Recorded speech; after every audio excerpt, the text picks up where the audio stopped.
Abra sua Bíblia na primeira carta do apóstolo Paulo a Timóteo, capítulo 4. 1 Timóteo 4. Nós vamos ler a partir do primeiro versículo até o versículo 8.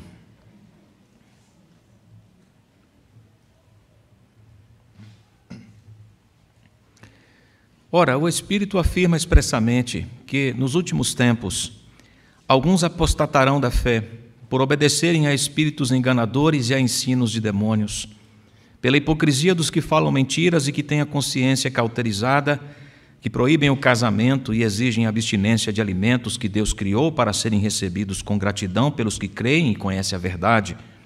Pois tudo que Deus criou é bom, e se recebido com gratidão, nada é recusável, porque é santificado pela palavra de Deus e pela oração. Expondo estas coisas aos irmãos, você será um bom ministro de Cristo Jesus, alimentado com as palavras da fé e da boa doutrina que você tem seguido.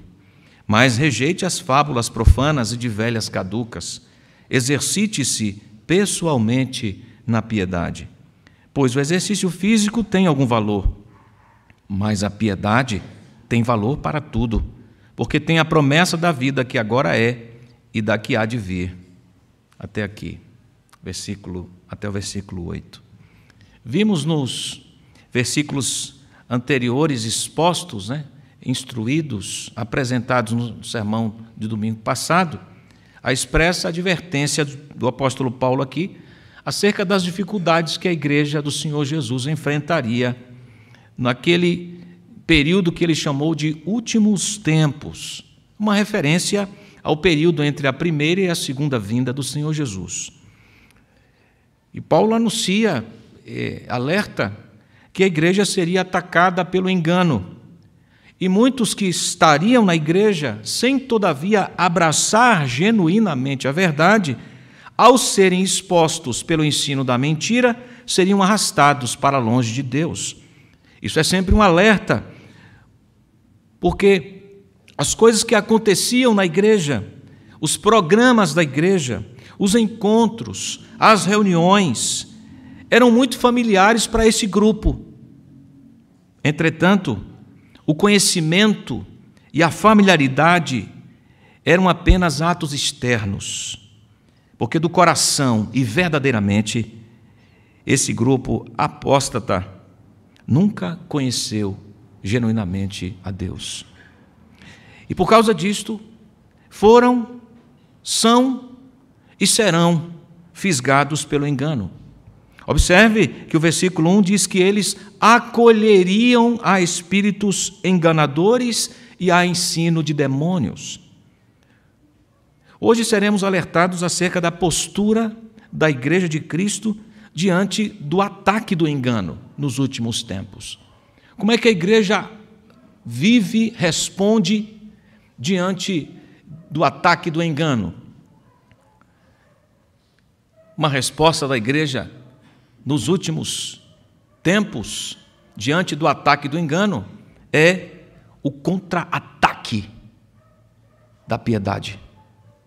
A igreja responde ao ataque do engano, contra-atacando com a piedade. Veja, versículo 3, final do versículo 3, com gratidão pelos que creem e conhecem a verdade. Ou seja, diferentemente dos hipócritas, daqueles que tinham a consciência, têm e terão a consciência cauterizada, que tentam esvaziar a suficiência de Cristo, por isso exigem certos regramentos para a salvação, como no caso específico que Paulo aponta aqui, a abstinência do casamento, a abstinência de alimentos, mostrando no ensino deles que Cristo não era suficiente. Então Paulo diz, estes têm a consciência cauterizada, porém a igreja, os crentes genuínos, que receberam, abraçaram a palavra e a viram transformando sua vida, estes, diferentemente daqueles, recebem com gratidão, porque eles creem e conhecem a verdade. O texto diz, os fiéis conhecem plenamente a verdade. Ou seja, eles experimentam abundante e totalmente da verdade. E a verdade diz respeito ao tesouro do Evangelho, Jesus Cristo. Do mesmo modo como a obediência ao erro está relacionada com a recepção do erro e a vivência do ensino do erro, traduzido aqui no texto por ensino de demônios, de espíritos enganadores, o contra-ataque da verdade está relacionado com a recepção e o conhecimento vivencial da verdade.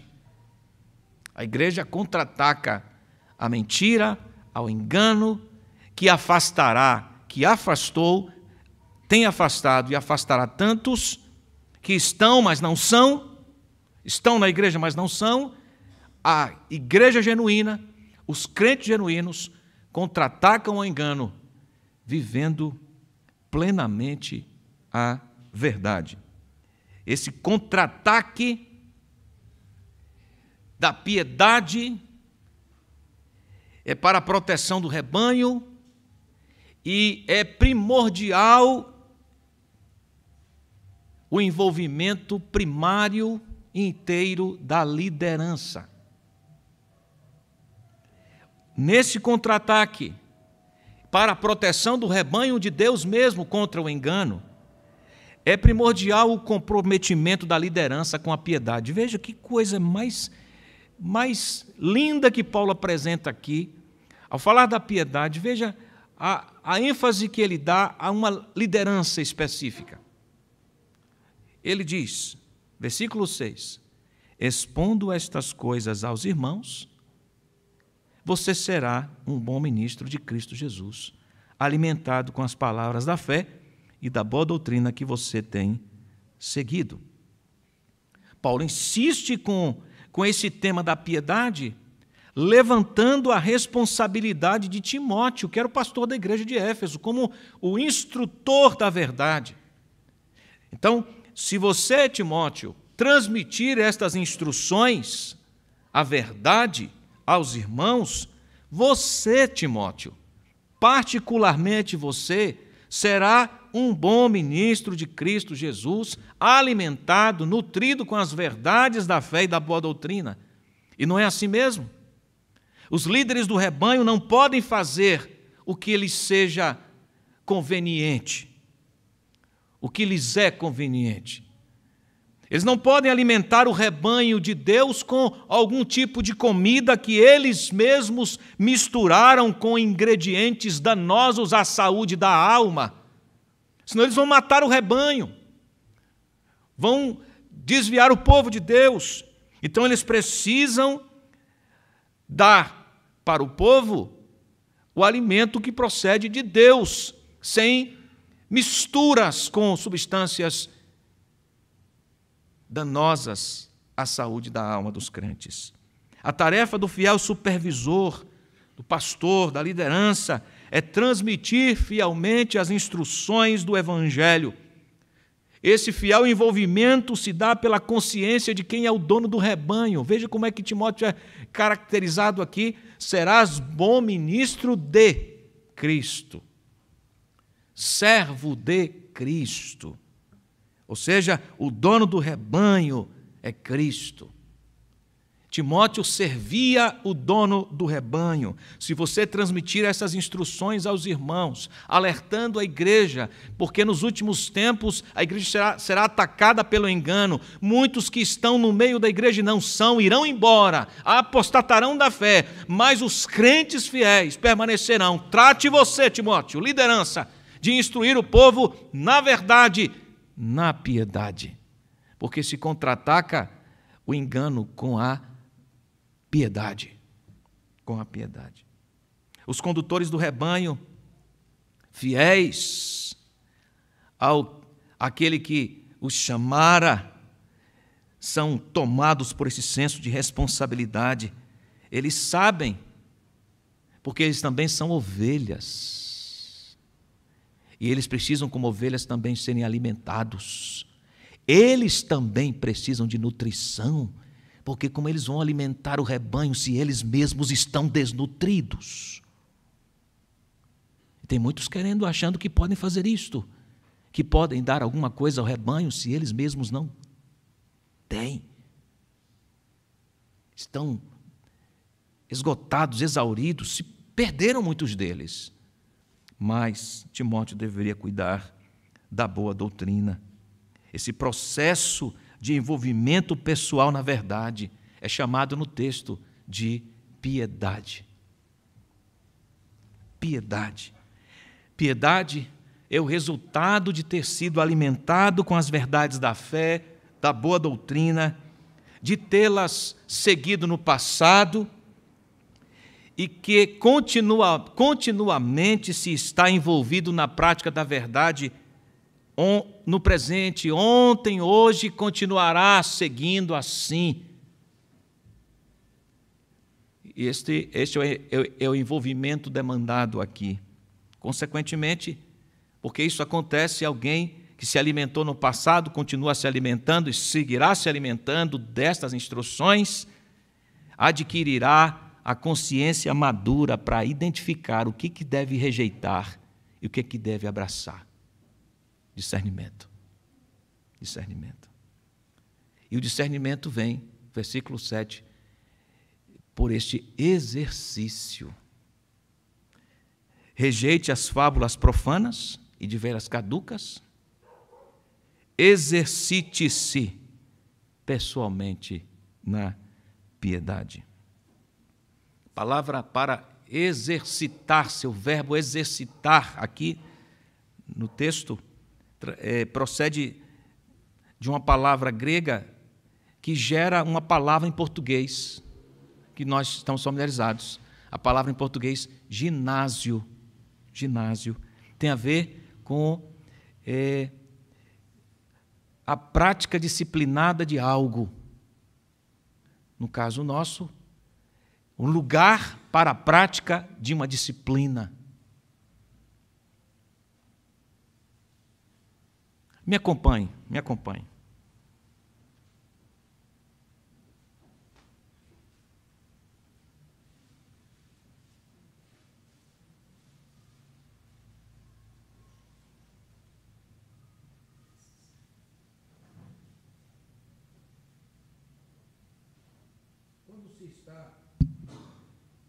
Quando se está aprendendo um instrumento, se nota inúmeros desafios, muitos desafios. Por exemplo, né? Vamos ver.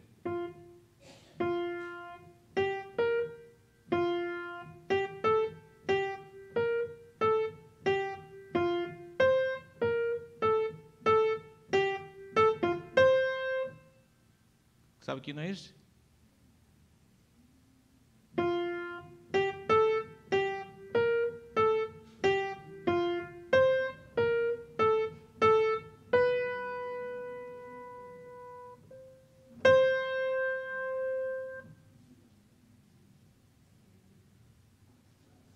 Deixa eu aqui, maestro.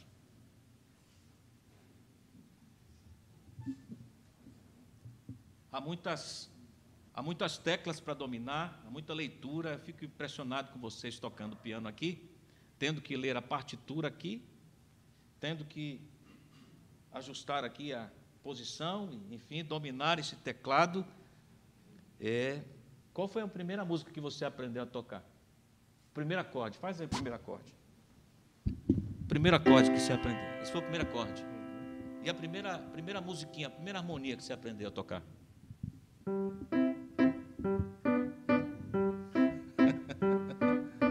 Você ficou treinando quanto tempo isso aí?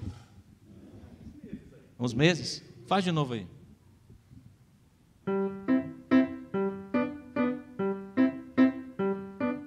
Agora toque altamente os céus proclama, tipo Richard Clayman.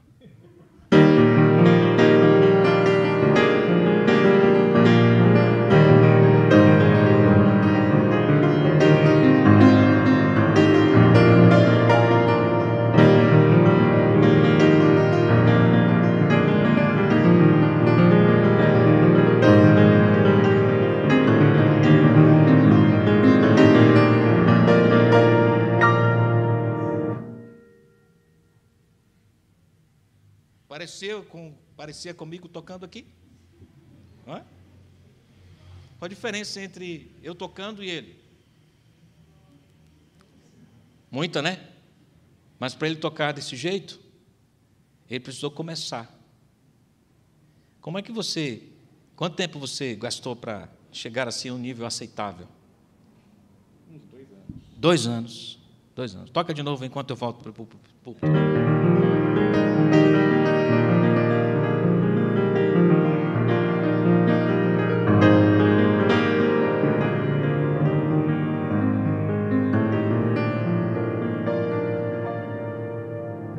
Muito obrigado, maestro. Muito obrigado, professor Elias, que ontem me ensinou esses acordes. Eu fiquei o dia todo ontem treinando para tocar aqui para vocês. Eu baixei um aplicativo no celular. O pessoal lá em casa já não aguentava mais ouvir eu tocando altamente os céus proclamam. Está aprovado, professor? Vou. Quando alguém está aprendendo a tocar piano, para que demos um exemplo, é muita informação realmente para coordenar. Pode ser tentado a concluir antes de começar. Eu não vou conseguir fazer isso, não. Como é que eu vou fazer isso? Eu não tenho nem, meus dedos nem alcançam esses movimentos. E então, começa, identificando as notas musicais, se encontrando no teclado.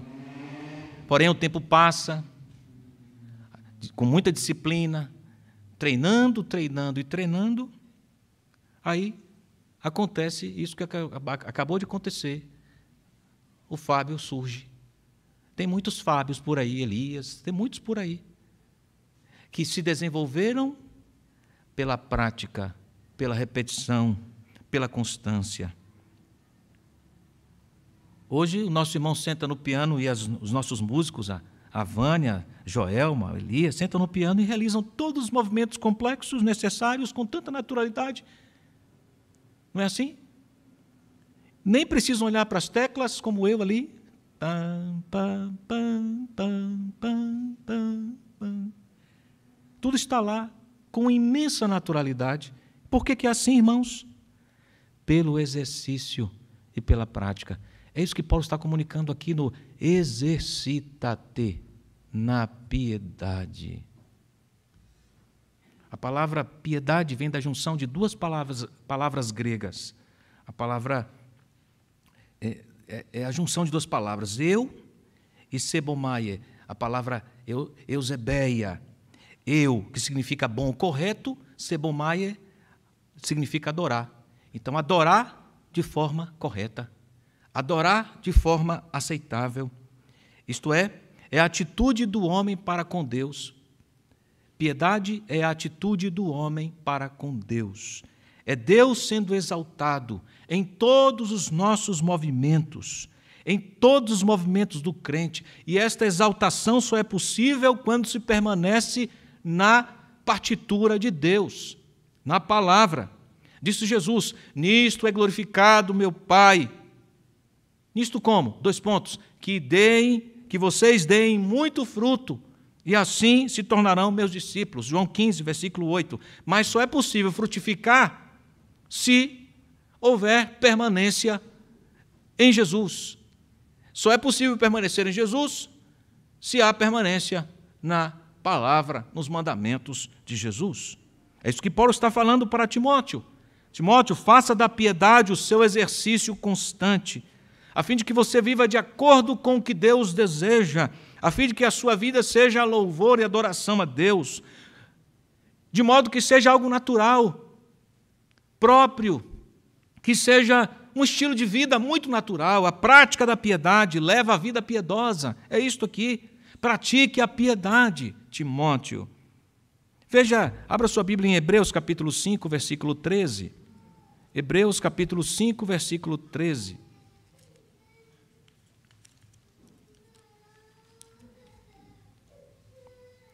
Ora, todo aquele que se alimenta de leite é inexperiente na palavra da justiça, porque é criança. Para que ele se torne um adulto, precisa se alimentar de alimento sólido, versículo seguinte. Ele precisa ser nutrido E o alimento sólido, segundo o texto sagrado, tem a ver com a prática. Olha o texto, mas o alimento sólido é para os adultos, para que aqueles que pela prática de quê? Da palavra, têm suas faculdades exercitadas para discernir não somente o bem, mas também o mal.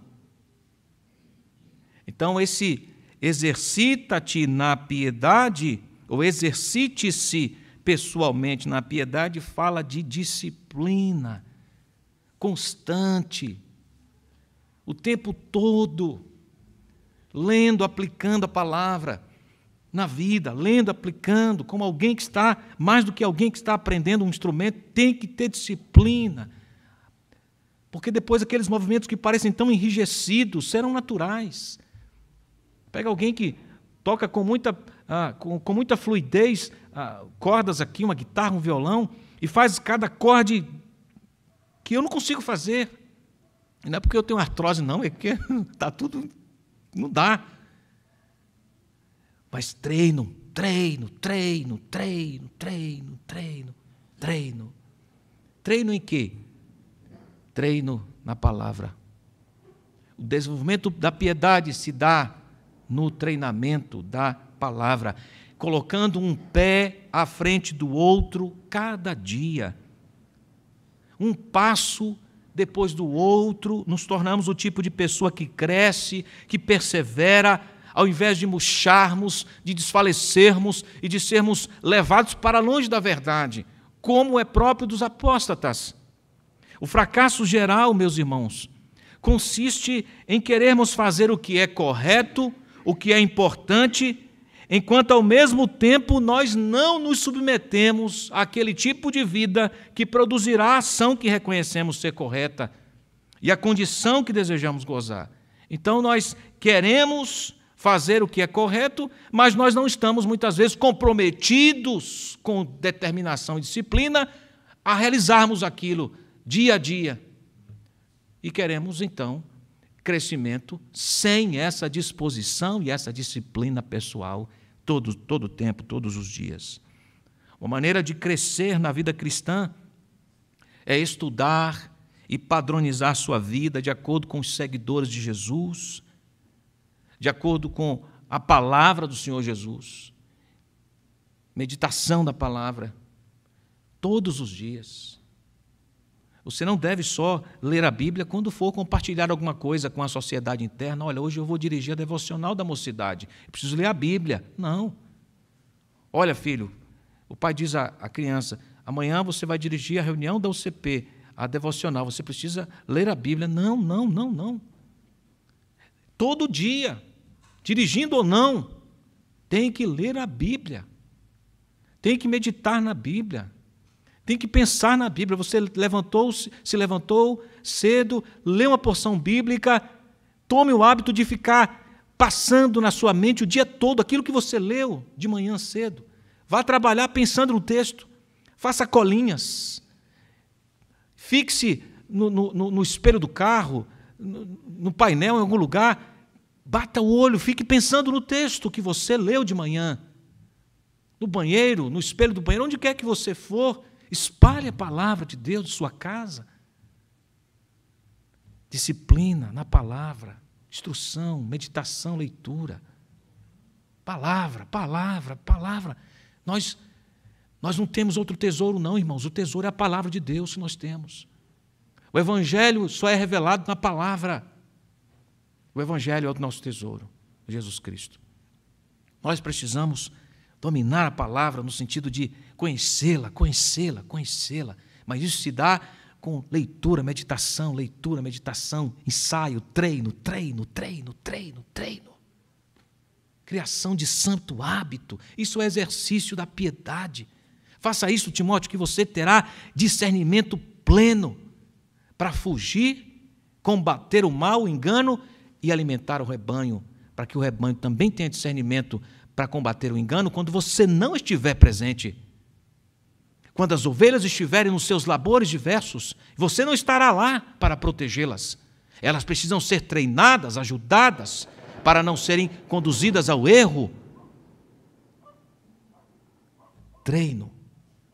exercício, ginatsu, treino, ginásio, treine.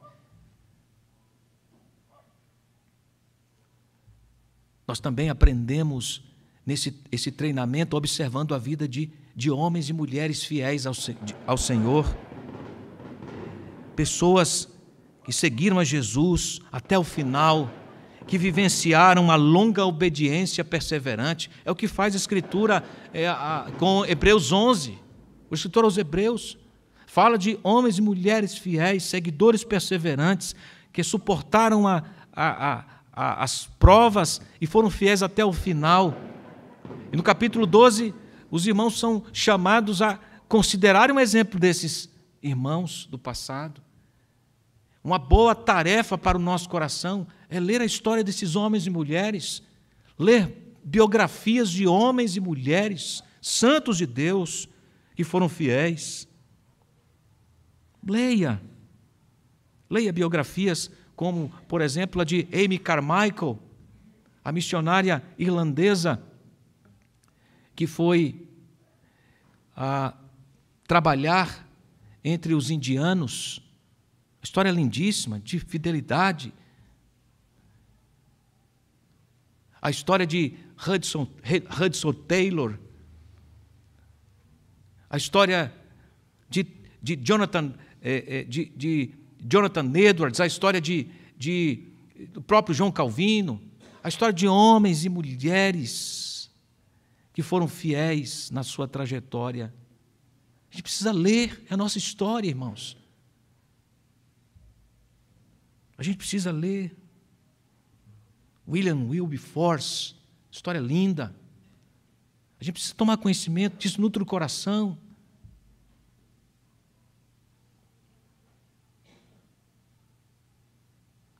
A gente lê tanta coisa que não agrega nada na vida.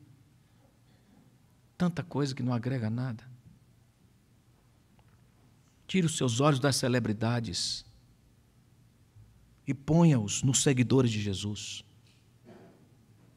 Pergunte a si mesmo o que eles fizeram para se tornar aquilo que foram. Como eu posso arranjar minha vida de modo a seguir o exemplo deles? Porque é isto que se constitui treinamento e exercício para a nossa vida. É muita gente perdendo tempo com más influências. Nós somos chamados para o exercício da piedade. Essa é a maneira de contra-atacar o engano. Palavra de Deus, estímulo, lendo histórias que edificam o coração de homens que viveram, homens e mulheres que viveram a palavra de Deus, conhecimento da nossa história, exercício, treinamento numa vida que adora e agrada a Deus. E só é possível viver assim, permanecendo na palavra. Se vocês permanecerem em mim, eu permanecerei em vós, e vocês darão muito fruto. E sem mim nada vocês podem fazer, disse Jesus. O exercício físico tem algum valor, Paulo diz. Tem, não é? Trabalha a nossa estrutura física, nos condiciona, tem algum valor. Mas, diz Paulo, a piedade não tem só valor para o físico, tem valor para tudo. Porque tem a promessa da vida que agora é e que há de vir. O exercício físico vai me beneficiar por alguns anos aqui, até o dia que o Senhor me levar. Para que serve o exercício físico diante da morte? Para nada. Tem valor nessa vida. Devo viver responsavelmente. Mas a piedade tem valor para essa e para outra. Para tudo e em todo tempo. Nós somos chamados à piedade, irmãos. Piedade significa viver de maneira adoradora a Deus em todos os nossos movimentos, exalando Deus em tudo que a gente faz, exalando a palavra de Deus em tudo que a gente faz. Isso é piedade. Piedade. Treine, exercite-se. Talvez nessa hora Deus esteja mexendo com o seu coração, sua mente, lhe fazendo reexaminar sua agenda. seus hábitos. O que é que você faz de manhã, assim que levanta? A hora que você levanta, o que é que você faz? Quando dorme, quando vai dormir, o que é que você faz? Quem sabe Deus está aqui já mexendo com sua mente e seu coração, a fim de que você articule sua vida para o treinamento. Não dá para ser piedoso desenvolvendo algumas práticas só dominicalmente. Eu venho domingo de manhã, venho à noite, aprendo algumas coisas, mas na segunda, terça, quarta, não tem relação com a minha vida. Não pode. Eu aprendo aqui para praticar na semana, todos os dias. Todos os dias. Um passo após o outro, um passo após o outro. Nunca parar. Nunca parar.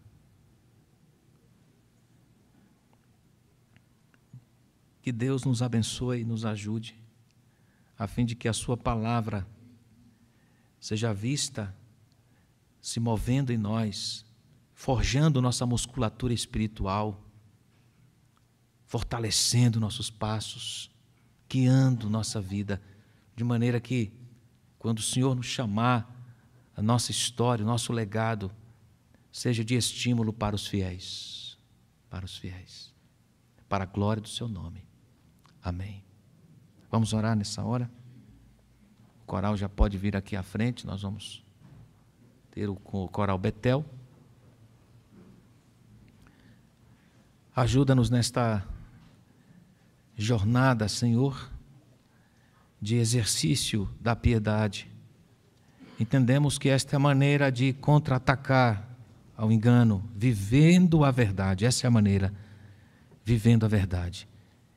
Esse vivendo implica prática, disciplina, hábito santo, todo tempo, todo dia, todo momento. A palavra forjando nosso pensar, nosso sentir, nosso falar, nosso agir. Ajuda-nos para que isto seja compreensível para nós, e isto seja aplicável a partir de hoje, organizando nossa vida, para que sejamos mais observadores disso, em nome de Jesus. Amém.